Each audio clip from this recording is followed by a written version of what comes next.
We spend so much time trying to fix students, but what if the real change starts with us, the adults? Hi there, I'm Stan Baker, one of the co-hosts of Circle Forum, along with Shelley Steele and Steve Young.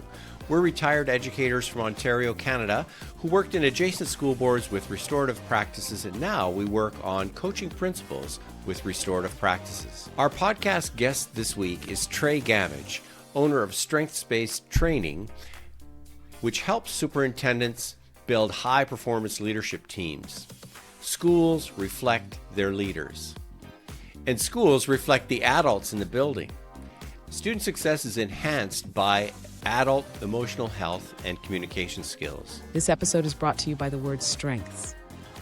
It's one of the longest words in English that only has one vowel. It's even hard to say for fluent English speakers with the cluster of letters NGTHS.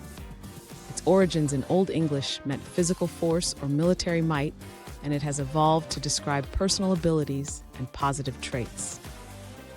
Find out about your strengths and practice them daily to increase your productivity. Email Stan to find out more. Our website, www.restorative.ca, is for principals who deal with conflict, who want to make things right, and who want to make it about kids learning. If all of this already is starting to make you feel a little bit overwhelmed, send me an email, stan@restorative.ca. And now let's head into the podcast discussion with Shelley, Steve, and me, Stan.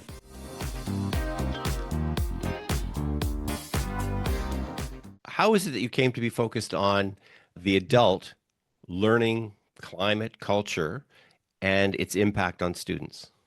Yeah, I love the question. I think I mentioned that I was working at a residential high school, the Governor School for Science and Math.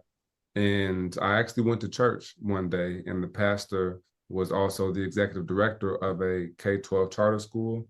I had just started my business maybe a week prior and hadn't had any sales, just literally just formed the LLC. And he invited me to come to his campus to observe staff for a month. So he asked me to write down my observations. I'm trained in my undergrad in psychology, not in education, but as I was observing, I noticed there was a disconnect between the adults teaching and the students receiving. The students were not engaged. The students were not receiving the information, but the teachers seemed not to recognize this gap. They couldn't put their finger on why the kids weren't engaged. And after that month, I was tasked with finding a solution, an evidence-based solution to solving that problem. And what I found to use was CASTLE's framework for social emotional learning, which highlights adult SEL as step 2 in the process. And so continuing to do that research with the RAND Corporation and the Aspen Institute, I found some articles that highlighted the gaps in teacher prep and certification programs, which have next to zero standards related to self-awareness and self-management skills. And so here are these corporations who have spent millions of dollars doing this research and highlighting this gap. Who am I to argue with it? So with that information in hand, it was clear to me as night and day that the priority should be working with the adults in the building. And that would be, I guess, intrinsically the greatest way to multiply my impact as an educator, working with the adults in the building who serve a class of the next generation each year. So that gap, that was a clear gap for me, this push for SEL and social skills without the self-development and competencies in relation.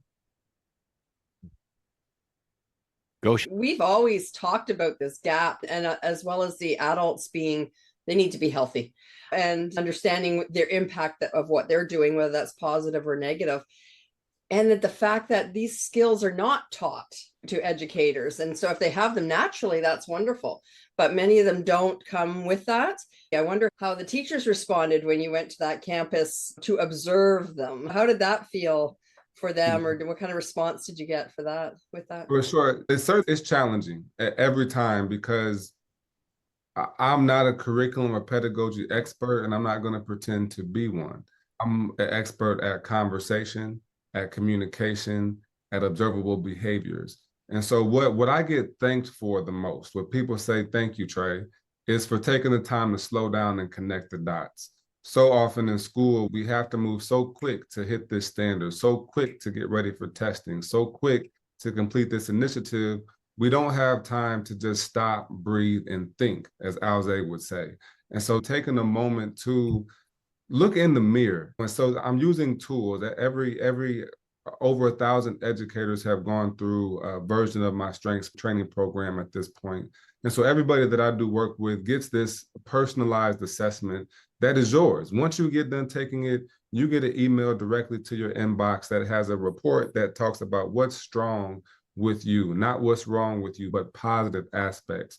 And so what I find the most is that people appreciate that time to sit there and be with their own communication styles and habits, which is at the same time conversely challenging because you have a mirror being held up to your face and there's some words that might be listed in this assessment that don't make you feel good, don't make you sound good. You might not want said in public up front, but those are the exact things that I think are worth it. There's a man that made mention of a term called resistance meditation, or if we think about stoicism, the obstacle is the way. Those statements and components of the report that bother you the most and make your stomach churn are the exact things that we need to address for you to pass your next assignment and be the educator that you've been called to be in your role.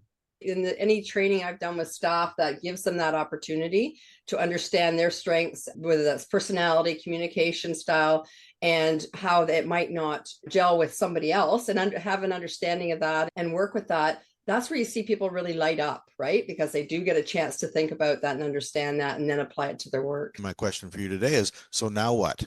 So what's next? So you've done all this observation of these teachers.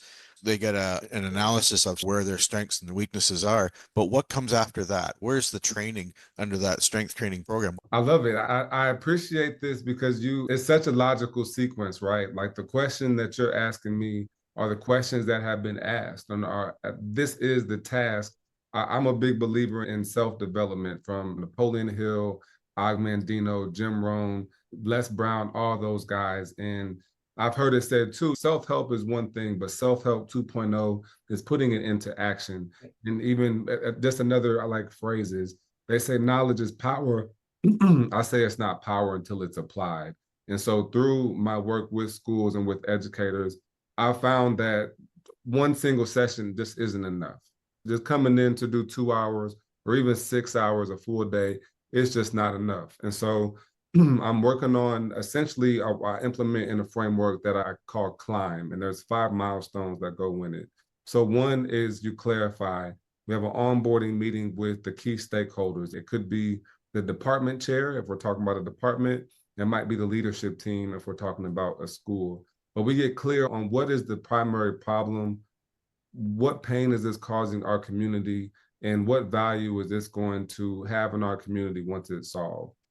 How are we going to measure this? We can measure it. How many times do people smile during the day? How many last minute call-offs do we have? How do you want to measure this? How do we want to measure our success? The second part is learn. So let's learn about your strengths through debrief and dialogue.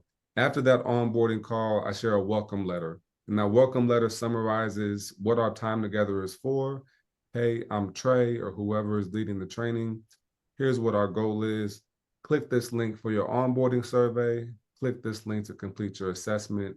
And because I am conscious about learning styles, I know some people are anxious and want to do work on their own time. So I do give some steps if you want to debrief on your own. But then that third step is where we come together and start to integrate it. And so I like a minimum of 2 hours to debrief.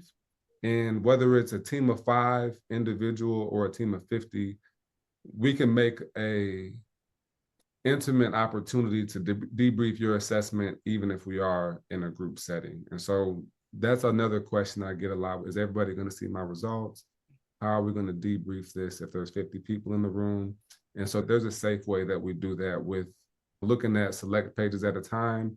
And I give a timer to make sure that I can go around and answer questions individually. But what ends up happening is people eavesdrop and hear the explanation, and they want to put their scores on the screen so everybody can hear them.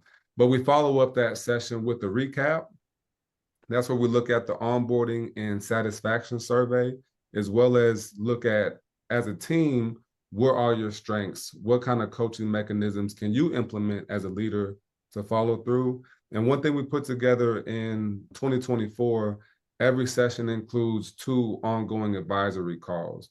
And so you can use those how you want to. I've had one school district that asked for a one-on-one with each of the Leadership Academy members. One school district asked for a second in-person training. One school district had a follow-up for an ambassador team, and the second, she wanted a strategic plan for the following year. So we just had a 1-hour workshop there. And so I like to tailor those 2 advisory calls to what your community needs.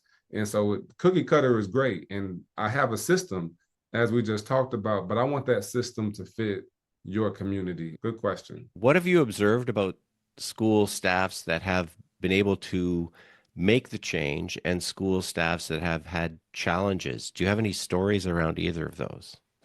Man, every school has challenges. Few of the challenges are unique.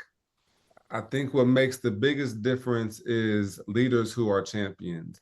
And so when I see a strong school leader in place, whether they are an assertive communication style or a type of leader that is going to take charge and their team will follow, or if it's a leader that is more analytical and process oriented and who sets the standards and expectations through their processes, those are the types of schools that win.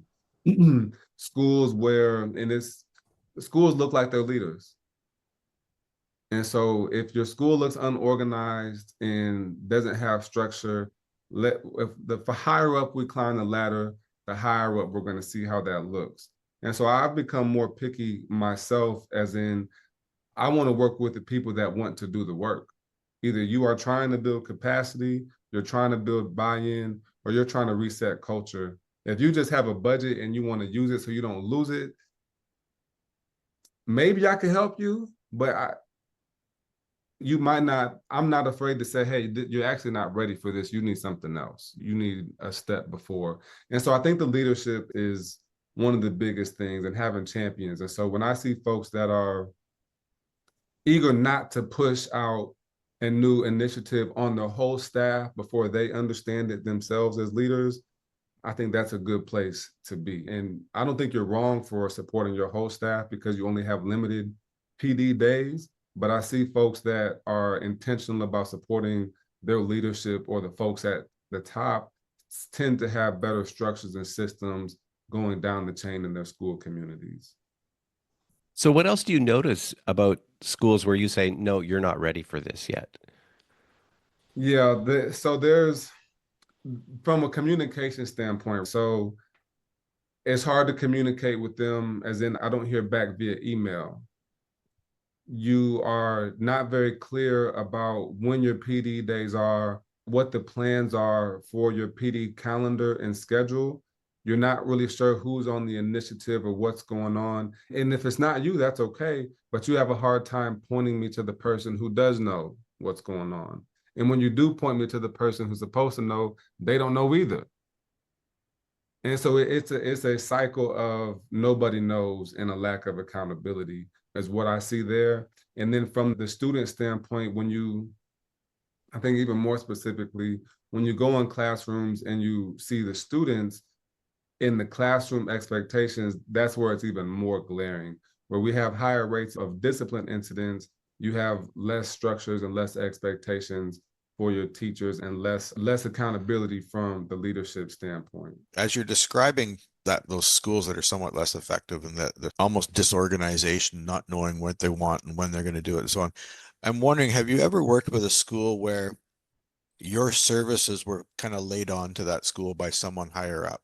Somebody said, we're going to employ this Tre Gammage and he's going to come in and he's going to fix your school. And those people either aren't ready for you or don't want you there. I'm just curious if you got a story like that, because we've worked with schools like that as well, where you're being told to do this and here comes the people that are going to come in and help you, and you can just almost sense the pushback. I think inevitably there's at least 1 or 2 people in any large group that feels that way, whether they were involved in the process or not. And yes, I've dealt with that before. And it's something you can't take personal, right? My job is to come in and do the work.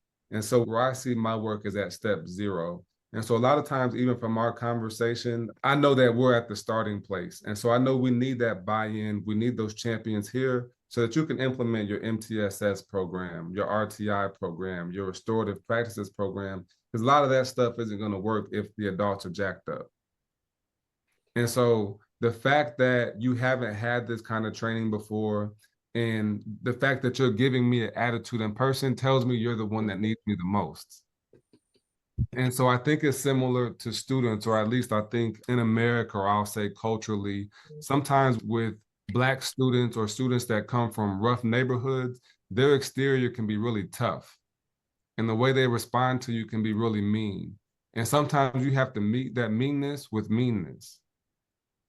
And that sounds wrong, but it's not. And so I have to match that. So I can remember specifically a lady who I'd like to do opening surveys. And she came in and she sat in the corner and everybody's doing their survey. And I just walked by, hey, the QR code's up here. Do you need help? Oh, I'm not feeling good. Oh, no bother. Can I scan it for you? My phone doesn't work. Oh, here, you can use my phone. I just don't feel like doing it. I'm gonna be honest with you. If you don't feel like doing the survey and you don't want to be here today, you probably shouldn't be here today, because this is going to require your engagement and it's going to require your input. So if you're not going to participate, I would suggest you call out sick, because this isn't going to be a time for you. I'll circle back around and see if you're ready, if you need my help when you come back. And so I'm addressing it head on. And there's been multiple incidents like that as well, where I may, as soon as I walk in the room, you might be able to see some body language, or I go over the agenda and, oh, I disagree with this, or I disagree with that, or this assessment's trying to tell me who I am. Those pieces happen often. And again, the obstacle is the way. Those are beautiful moments to sit in. If you can, because there's a boldness. So if you have the boldness to speak up in front of the audience, I want to show you how to deal with conflict in real time. And I want to show you how to do that without making it personal. And so I am 100% okay with spending 10 minutes with somebody who is giving pushback to try to get clarity. And to see, we don't have to agree, but do you understand where I'm coming from and why we're doing this? I will sit in that moment with them, and I welcome those opportunities, because that one person that will speak up likely isn't the only person to, but then that's why we're having the conversation, and it's a space to model the work that we're talking about. Understanding resistance, and we talk to educators about this for students, but it's the same for the adults, right? Understanding what that resistance is about is key, and such a learning moment too. That because we ask them to take that back and remember when they're working with students, if they're receiving resistance from students, how these moments felt for them as well. So it really is a great teaching moment, isn't it, when you get some resistance? Absolutely. In the quality of your questions, I had a coaching call earlier today with a school leader who mentioned being hesitant when making decisions and not as confident because they didn't have a clear structure going up the chain. And my suggestion was to ask clarifying questions. Yes. So even when people are giving me pushback, I might think I know what you're pushing back on, but let me ask you a second question to make sure I'm clear on it. Because I got my own emotions, and I might want to respond to you out of the way I feel. But before I do that, let me make sure you're saying what I think you're saying. Yeah. And you might respond differently. That brings my blood down a little bit and allows me to address this in a different way, which again, people can see and feel in real time, and we get to talk about that afterwards. Right. And it brings them down as well too, that you're willing to be open and listen to what might be happening for them. Yeah.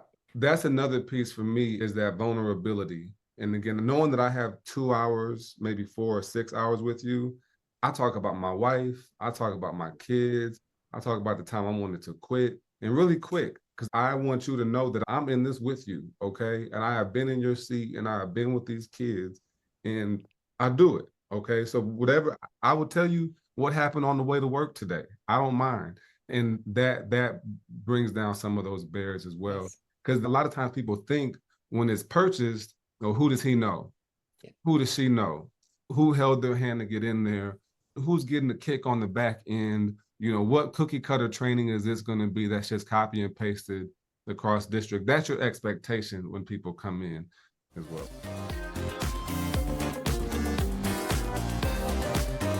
While we often shy away from it in schools, resistance is an opportunity for growth, transformative growth for individuals and for entire school communities. It requires that the adults know their strengths and use them on a daily basis, not just on a one-off workshop. So what do you think? What resonated with you? What challenges do you face with the adults in your building? Take a couple minutes to fill in your comments on the link that's in the podcast description. So it starts with us, the adults. Now, if you're struggling with adults in your school building, send me an email to stan@restorative.ca and we can have a conversation about how you can have a conversation with the adults in your building.